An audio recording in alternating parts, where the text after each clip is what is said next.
देखो बच्चे, वर्ग 8 और 9 के लिए संस्कृत व्याकरण में पिछले क्लास में जो पढ़ाए थे उसके आगे है कि प्रथम वर्ण का पंचम वर्ण वरना। यदि प्रथम पद के अंत में किसी पद का प्रथम वर्ण रहे और द्वितीय पद का प्रारंभिक अक्षर अगर कोई पंचम वर्ण रहे तो प्रथम पद का जो अंतिम अक्षर है उसी का पंचम वर्ण बन जाता है। जैसे सत जोड़ मित्रम, तो का पंचम वर्ण हुआ नौ, तो हो गया सन्मित्रम।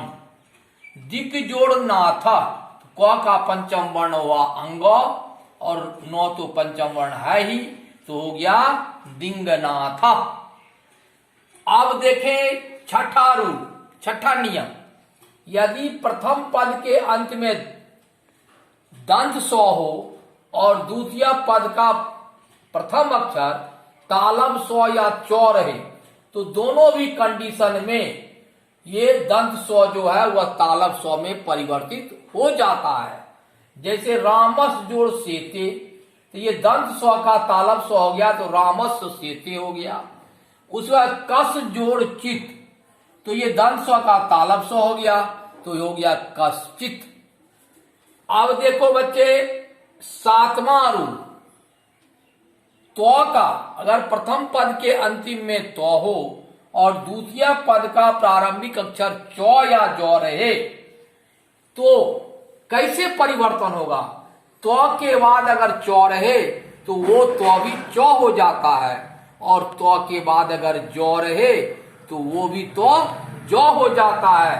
जैसे सत जोड़ चरितम, प्रथम पद के अंतिम अक्षर में तो है और द्वितीय पद में चौ है तो ये तो भी चौ बन जाता है और हो जाता है सच्चरितम। दूसरा जैसे लो उदाहरण विपत जोड़ जालम, तो प्रथम पद के अंतिम अक्षर में तो है और द्वितीय पद का प्रारंभिक अक्षर जौ है, इसलिए ये तो भी जौ हो जाएगा और हो जाएगा विपजालम। समझ गए बच्चे।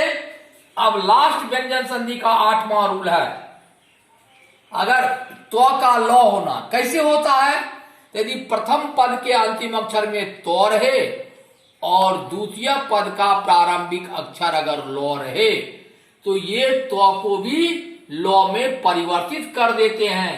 जैसे तत् जोड़ लीना, तो ये लौ है द्वितीय पद का प्रारंभिक अक्षर और प्रथम अक्षर जो है प्रथम पद का वो तो है, तो इसलिए ये तो भी लौ हो गया और इसी को कहते हैं तल्लीना।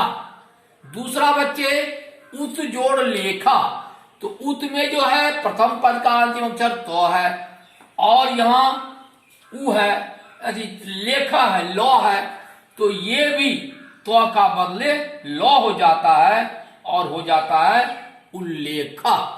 अब सुनो बच्चे, नोट में ऊपर में दिए गए उदाहरण के अनुसार अपने पुस्तक में दिए गए प्रश्न और उत्तर को बनावे और आपको अगर कहीं समस्या उत्पन्न हो, ऐसे समस्या उत्पन्न नहीं होगी, ये रूल के तहत ही सारा बन जाएगा। और अगर कोई दिक्कत हो तो मेरे मोबाइल नंबर पर मुझसे संपर्क करें, हम यहां से ही समझा देंगे आपको।